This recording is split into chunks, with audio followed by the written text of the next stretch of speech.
So, I made the one mistake in the book that you should never do, and that's wasting your good races in workouts. So if you guys know, I went to Santa Fe the other month, and everything was just a hammer with those canyons. The 26 by 463. I guess it really wasn't playing for me, and also jogging 10-minute mile pace on the doubles. I met up with Ryan Hall, that is the Ryan Hall, and he said to me, training harder is never the answer. And I kind of understood that in the past, but I got carried away so much, and coming into this race, I get on the line, and after the first 5K, a couple miles, I realized it just wasn't gonna be my day. My legs were just flat as anything, completely torched. Basically coming back from the altitude, and then getting back to sea level and then just hammering 440 pace for like tempo stuff. It's like, man, I was in great shape, but I missed my peak. My peak was the other month. Those workouts, I should have been racing. And a lot of people do this. I've done this in the past, and I should have learned from it, and I did it again. And by mile 5 in that race, I was ready to drop, but I was like, you know, I fucked up now. Let's just finish what I started.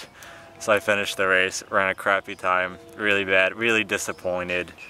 Was basically one of the last elite runners in that race, in the championship race, and Ryan was saying to me, boy, I really would have loved to see what you could have ran on the track in a 5K.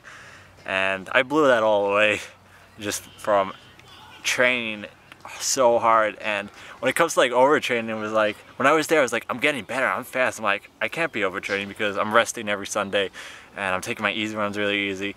And I was just getting faster and faster. So maybe it wasn't just overtraining, it was just like, I ran those workouts so hard that I wasted my races. And right there, right then, is where I should have been racing. I had some good PRs in the indoor season, and then outdoor this last month my body just hasn't been the same after that 6-week stint in Santa Fe with those guys.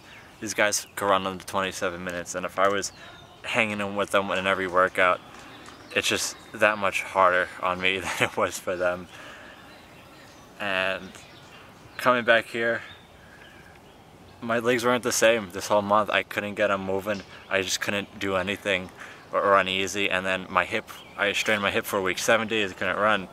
So I was like, all right, let's rest. And then just coming back after that, just nothing. I can't do anything. I'm barely doing any workouts, just running easy.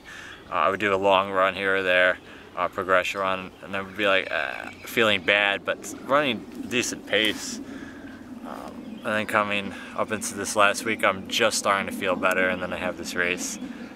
And wow, it's painful what you go through, because you work so hard for so many years to have something like this happen, and that basically goes out the door for any kind of sponsorships I was looking for from this race.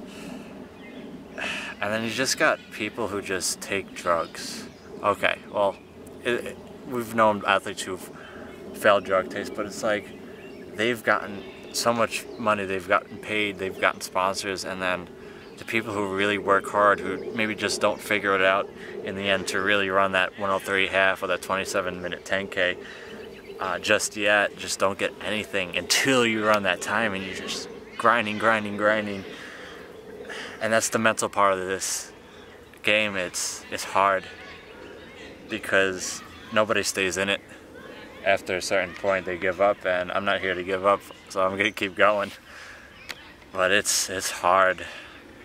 I'm just back here sitting in the woods again. Just got done with another 2 runs. It's back to the training books, and it's hard the way you feel sometimes.